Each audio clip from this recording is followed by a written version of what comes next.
नमस्कार मित्रांनो, मी प्राध्यापक संतोष बोर्डे आपलं बोर्डेज करिअर अकॅडमीमध्ये स्वागत करतो। मित्रांनो, अजून एक नवीन नोटिफिकेशन मित्रांनो हे आउट झालेलं आहे। नाव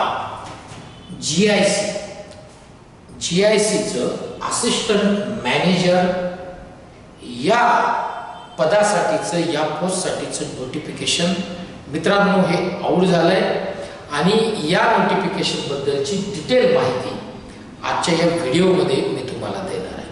जबरदस्त गोल्डन अपॉर्च्युनिटी म्हणूयात आपण, कारण कंटिन्यू सगळ्या एक्झामचं नोटिफिकेशन मित्रांनो येत आहे। तुम्ही सातत्याने अभ्यासात आहात म्हणून येणाऱ्या 2025 मध्ये जेवढ्याही बँकांचे नोटिफिकेशन आहे, या एक्झाम जर का क्लिअर करायचं असेल तर या सगळ्या एक्झाम या सगळ्या एक्झाममधनं तुम्हाला जावं यामुळे लागेल, कारण या एक्झामचं प्रिपरेशन म्हणजे सक्सेस ठरलेलं आहे येणाऱ्या बँकेच्या एक्झाममध्ये। अतिशय चांगलं नोटिफिकेशन, जबरदस्त नोटिफिकेशन, 110 जागा, 110 इतक्या वॅकन्सीज मित्रांनो या असिस्टंट मॅनेजर GICच्या या आहेत। अप्लाय कधी करायचं आहे, कोण अप्लाय करू शकतं, एज क्रायटेरिया काय असणार आहे, पॅटर्न एक्झामचा कसा असेल, या सगळ्यांबद्दलची डिटेल इन्फॉर्मेशन या व्हिडिओमध्ये मी तुम्हाला देणार आहे। मित्रांनो, बोर्डेज करिअर अकॅडमीचं यूट्यूब चॅनल जर आपण पहिल्यांदा व्हिजिट करत असाल तर बोर्डेज करिअर अकॅडमीचं यूट्यूब चॅनल सबस्क्राईब करायला विसरू नका, ज्याची लिंक डिस्क्रिप्शन बॉक्समध्ये दिलेली आहे। नुसतं सबस्क्राईब करून थांबू नका, बेल आयकॉन प्रेस करा, जेणेकरून नवनवीन येणाऱ्या सगळ्या नोटिफिकेशन, सगळ्या जाहिराती, ॲडव्हर्टाइजमेंट हे सगळ्यात आधी तुमच्यापर्यंत पोहोचतील। तर बघूया महत्त्वाचे पॉइंट्स आपण या सगळ्या नोटिफिकेशन मधले कव्हर करणार आहे, जे ऑनलाईन ॲप्लिकेशन किंवा रजिस्ट्रेशन करताना महत्त्वाचे मित्रांनो याच्यात आहेत। व्हिडिओ जास्तीत जास्त विद्यार्थ्यांपर्यंत शेअर करायला विसरू नका, शेवटपर्यंत नीट बघा, ऐका आणि मगच अप्लाय करा। काही डाऊट्स असतील या नोटिफिकेशनच्या संदर्भातील तर मित्रांनो कमेंट बॉक्समध्ये कमेंट करायला विसरू नका। चला बघूया मित्रांनो हे नोटिफिकेशन बद्दलचे महत्त्वाचे पॉइंट्स काय असणार आहे। त्याच्या आधी रिझर्व्ह बँक ऑफ इंडिया 2024 असिस्टंटचं जे नोटिफिकेशन मित्रांनो येऊ घातलेलं आहे, याची नवीन बॅच 12 डिसेंबर पासून बोर्डेज करिअर अकॅडमीची ऑनलाईन आणि ऑफलाईन या दोन्ही प्लॅटफॉर्मवर सुरू होते। एक्सपर्ट टीम ही सगळी तुमच्या सोबत असणार आहे आणि बोर्डेज करिअर अकॅडमीनी रेकॉर्ड ब्रेक रिझल्ट मागच्या मित्रांनो या 25 वर्षात दिलेला आहे आणि सोबत RBIच्या सोबतच मित्रांनो SBI क्लरिकलचं नोटिफिकेशन जे कधीही येऊ शकतं, याची पण बॅच मित्रांनो ऑनलाईन ऑफलाईन 12 डिसेंबर पासून सुरू होते। सगळे एक्सपर्ट टीम मी आता सांगितल्याप्रमाणे तुमच्या सोबत असणार आहे। डेडिकेटेड कोचिंग ज्यांना घ्यायचं आहे, घेऊ इच्छितात अशा सगळ्यांनी मित्रांनो या संधीचं सोनं करून घ्यायचं आहे आणि आपली एक जागा पक्की करून घ्यायचं। बघूया मित्रांनो GICचं हे नोटिफिकेशन 110 जागांसाठी 110 वॅकन्सीसाठीचे नोटिफिकेशन मित्रांनो आउट झालेलं आहे। www.gic.re.in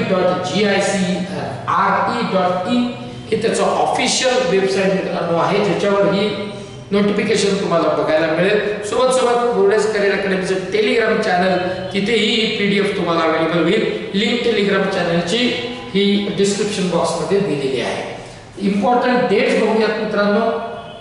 4 डिसेंबर म्हणजे आजपासून ऑनलाईन ॲप्लिकेशनला सुरुवात झाली आहे। 19 डिसेंबर ही त्याची लास्ट डेट आहे। 19 डिसेंबर ही लास्ट डेट आहे मित्रांनो, 2024 लास्ट डेट आहे ॲप्लिकेशन करण्याची आणि एक्झाम डेट जी असणार आहे ती 5 जानेवारी 2025 ही त्याची एक्झाम डेट मित्रांनो असणार आहे। 7 दिवस आधी तुम्हाला याचे कॉल लेटर्स तुम्हाला बघायला मिळतील आणि मग मात्र तुम्हाला या एक्झामच्या सेंटर्सवर जे तुम्ही चूज करणार आहात तिथे तुम्हाला जाऊन ही एक्झाम द्यावी लागेल।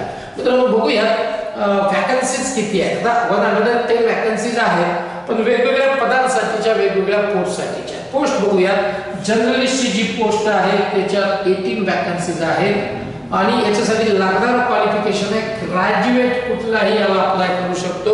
अट मात्र एक आहे की 60% मार्क्स तुम्हाला या ग्रॅज्युएशन मध्ये असली पाहिजे, डिग्री विथ 60% मार्क्स तुमचं असलं पाहिजे जनरल अँड ओबीसी कॅटेगरीसाठी. आणि जर का तो कॅन्डिडेट एससी एसटी कॅटेगरीचा असेल तर 55% कंपल्सरी मार्क्स लागणार आहेत. सोबत जर समजा तुमची पोस्ट ग्रॅज्युएशन डिग्री झालेली असली तरीही इथे तुम्ही याला अप्लाय करू. ऑब्वियसली ग्रॅज्युएट 60% जर का असेल, open category SC ST category 55% आणि पोस्ट ग्रॅज्युएट तुमच्याकडे आहे आणि इकडे मात्र तुमचे पर्सेंटेज नाही आहेत पण डिग्री तुमच्याकडे पीजी ची डिग्री आहे किंवा एमबीए कंप्लीट आहे, तुम्हाला पर्सेंटेजची अट नाही, तुम्ही याला अप्लाय करू शकता. मित्रांनो, लीगलच्या ज्या आहेत याही जागा आहेत, 9 वॅकन्सी ज्या आहेत त्याच्यामध्ये बॅचलर डिग्री पाहिजे मित्रांनो लॉ मधली, तुम्ही याला अप्लाय करू शकता. 60% आणि 55% चा क्रायटेरिया इथेही लागू असणार आहे तुम्हाला. सोबत मित्रांनो याच्या वॅकन्सीज आहेत, 6 वॅकन्सीज आहेत. इथे पण ग्रॅज्युएट 60% आणि 55% याची जी अट आहे, एलिजिबिलिटी क्रायटेरिया जो आहे तो लागणार आहे. सोबत आहे मित्रांनो and post graduation in HRM and personal management मध्ये तुम्हाला तुमचं असणं आवश्यक आहे. पुढे बघूयात मित्रांनो, वॅकन्सी ज्या आहेत त्या इंजिनिअरिंगच्या वॅकन्सीज आहेत, 5 वॅकन्सीज आहेत. बीई बीटेक असणारा, civil aeronautical marine mechanical electrical with minimum 60% for open category and OBC category and 55% for SC ST category. याला अप्लाय करू शकता. 5 वॅकन्सीज आहेत, 5 वॅकन्सीज मित्रांनो याच्यामध्ये बघायला मिळतात. त्यानंतर आयटीच्या 22 वॅकन्सीज मित्रांनो आहे. आता IBPS DSO चा प्रिलिमिनरीचा रिजल्ट आउट झालेला है. ऑलरेडी तुम्ही आप इसकी पढ़ाई में है, आप इसमें लगातार पढ़ रहे हैं, तो इसकी भी वैकेंसीज यहाँ पर आईटी की 22 वैकेंसीज बघायला मिळतात. चान्स आहे, सोडू नका.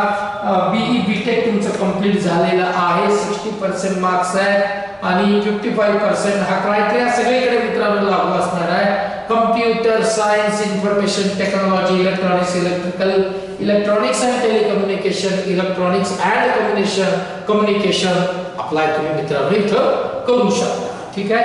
सोबत ऍक्च्युअलीच्या त्या 10 वॅकन्सीज आहेत. ग्रॅज्युएट 55% मित्रांनो इथं आणि 60% सेम लागणार आहे.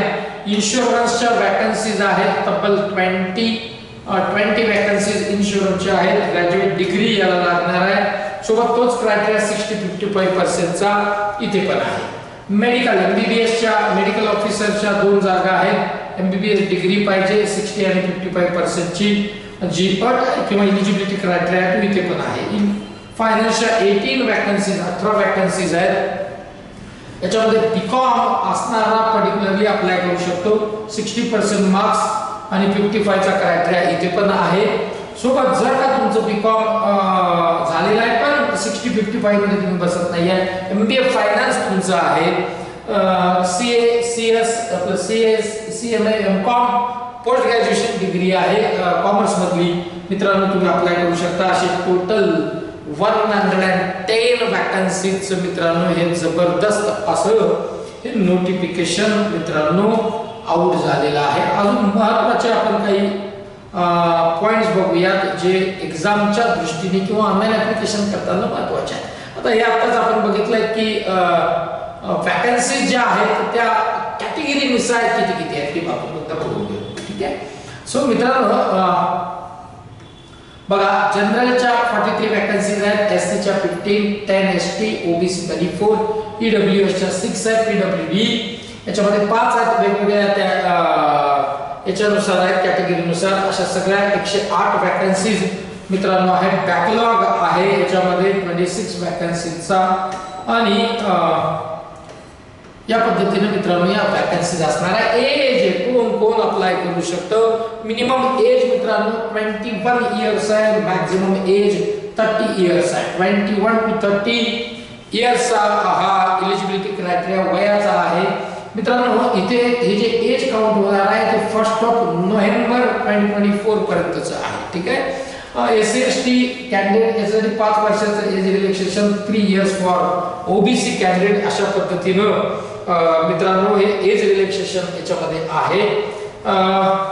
अजून महत्त्वाचे जे पॉइंट्स आहेत तेही आपण बघून घेऊयात. काही महत्त्वाचे पॉइंट्स आहेत का मला असं वाटतं की पुढे बघूयात. एक्झामचा पॅटर्न कसा असेल त्याच्या आधी एक्झाम सेंटर महाराष्ट्रात मित्रांनो मुंबई आहे, औरंगाबाद म्हणजे छत्रपती संभाजीनगर मित्रांनो आहे, मुंबई नवी मुंबई, ठाणे, नाशिक, पुणे मित्रांनो महाराष्ट्रामध्ये एक्झामचे सेंटर्स असणार आहेत. तुम्हाला जवळ वाटेल किंवा ट्रॅव्हलच्या दृष्टीने कन्व्हिनियंट असणारं तुम्ही चूज करा आणि एक्झाम सेंटरवर एक्झामच्या 1 तास आधी तुमचा जो टाइम आहे त्याच्या पोहोचा. ठीक आहे. पॅटर्न महत्त्वाचा पॅटर्न मित्रांनो यामुळे असतो, कारण तयारी करायची तर आपल्याला त्याचा आधी एक्झामचा पॅटर्न माहीत असला पाहिजे. बोर्डेज करिअर अकॅडमीची बॅच मी तुम्हाला आता सांगितलंय की ऑलरेडी काही बॅचेस सुरू आहेत. नवीन बॅचेस या 12 डिसेंबर पासून सुरू होत आहे मित्रांनो. हेबीपीएसचा जो सिलेबस आहे किंवा एक्झामचा पॅटर्न असतो सेम तोच पॅटर्न मित्रांनो तो बघायला मिळतोय. पार्ट ए पार्ट बी मध्ये याला थोडंसं त्यांनी मित्रांनो असं डिवाइड केलेलं आहे. पार्ट ए बघूया. पार्ट ए मध्ये रिझनिंग एबिलिटी आणि क्रिटिकल थिंकिंग हायर ऑर्डर म्हणजे थोडंसं हायर साइडचं आहे मित्रांनो. 40 मार्क्स आहेत आणि 40 क्वेश्चन्स आहेत. ठीक आहे. पार्ट बी मध्ये हे 4 सेक्शन आहे. पार्ट ए मध्ये तेवढा एकच आहे. क्रिटिकल रिझनिंग आहे आणि रिझनिंग थोडंसं हायर साइडला आहे. डिफिकल्ट लेवल आपण म्हणूया. 40 क्वेश्चन 40 मार्क्स आहे. बाकी पार्ट बी मध्ये test of reasoning 20 question 20 marks, test of English 25 question 25 marks, awareness general awareness 20 question 20 marks, numerical ability त्याच्यामध्ये काही क्वेश्चन्स कॉम्प्युटरचे आहेत 15 क्वेश्चन 15 मार्क्स. आणि मित्रांनो हे आहे objective. Part A part B objective आहे पूर्णतः. डिस्क्रिप्टिव्ह पेपर पण याच्यामध्ये पार्ट सी पण आहे मित्रांनो असणार आहे. 30 क्वेश्चन एसे रायटिंग प्रोसेस रायटिंग याच्यामध्ये आहे आणि कॉम्प्रिहेन्शन 30 मार्क असणार आहे. 3 क्वेश्चन आहेत सगळे मिळून 150 मार्क्स आहेत. 123 नंबर ऑफ क्वेश्चन्स मित्रांनो याच्यामध्ये असणार आहे. जर्नलिस्टच्या पोस्टसाठीच मित्रांनो मी तुम्हाला हा जो पॅटर्न आहे एक्झामचा पॅटर्न आहे तो सांगितला आहे. त्याच्यानंतर मेडिकल साठी जाण्याचा जो पॅटर्न आहे तोही इथे मित्रांनो वेगळा आहे, कारण टेक्निकल स्पेशलिस्ट ऑफिसर साठी जे जाणार आहे ना, लीगल असेल किंवा IT शी रिलेटेड इंजिनिअरिंगशी रिलेटेड ज्या वॅकन्सीज आहेत त्याच्यासाठीच हा जो एक्झामचा पॅटर्न आहे. पार्ट ए बी सी याच्यामध्ये आहे. बी आणि सी सेम आहे जो आधी जनरल साठी बघितला आहे. फक्त याच्यात चेंज काय आहे तर पार्ट ए चेंज आहे मित्रांनो स्पेशलिस्ट ऑफिसर साठीच्या. त्याच्यामध्ये प्रोफेशनल नॉलेजचा पेपर असणार आहे 40 क्वेश्चन 40 मार्क्स आहे. बाकी ॲज इट इज सेम मित्रांनो आहे. 60% मार्काचा क्रायटेरिया आहे क्वालिफाईंग मार्क्स ओबीसी आणि जनरल कॅटेगरीसाठी आणि 50% मार्क्स लागणार आहे SC ST कॅटेगरीसाठी. ठीक आहे. ऑनलाईन ते जीडी आणि इंटरव्ह्यू मित्रांनो याच्यामध्ये आहे हे तुम्हाला इथं लक्षात ठेवायचं आहे. Candidate has to secure the minimum qualifying marks start above in each stage of the selection process. That is online test GD and interview separately. सगळ्यांमध्ये क्वालिफाय तुम्हाला क्वालिफाईंग जो क्रायटेरिया आहे त्याचे जे मार्क्स दिलेले आहेत त्याच्यानुसार तुम्हाला हे सगळे मार्क्स लागणार आहे, जेणेकरून फायनल सिलेक्शन साठी तुमचं नाव हे विचारात घेतलं जाईल मित्रांनो. ठीक आहे. इंटरव्ह्यू होणार आहे तर इंटरव्ह्यू बद्दलची माहिती मित्रांनो याच्यामध्ये दिलेली आहे. तुम्ही व्यवस्थित सगळं वाचून घ्या. बाकी डॉक्युमेंट काय काय लागतात त्याच्याबद्दलचं इन्फॉर्मेशन आहे. नेहमीच्या प्रमाणे हे सगळे डॉक्युमेंट लागणार आहे. मला असं वाटतं याच्या व्यतिरिक्त नेहमी जे असणारे जे इन्फॉर्मेशन किंवा जी माहिती असते मित्रांनो ती याच्यामध्ये दिलेली आहे. तर मला असं वाटतं की आपण सगळे पॉइंट्स कव्हर केलेले आहेत. So don't miss the opportunity. जास्तीत जास्त विद्यार्थ्यांपर्यंत हा व्हिडिओ शेअर करायला विसरू नका. लाईक करा, कमेंट्स करा आणि मित्रांनो 12 डिसेंबर पासून जे बॅचेस सुरू होत आहेत RBI आणि SBI साठीची याची इन्फॉर्मेशन डिस्क्रिप्शन बॉक्स मध्ये मित्रांनो हेल्पलाईन नंबर दिलेला आहे त्याच्यावर कॉल करून घेऊ शकता किंवा डायरेक्ट व्हिजिट करा बोर्डेज करिअर अकॅडमीला. मेन ब्रांच मित्रांनो छत्रपती संभाजीनगर मध्ये याची आहे. इथे येऊन तुम्ही सगळी इन्फॉर्मेशन घेऊ शकता. चला इथेच थांबतो. जय हिंद, जय महाराष्ट्र.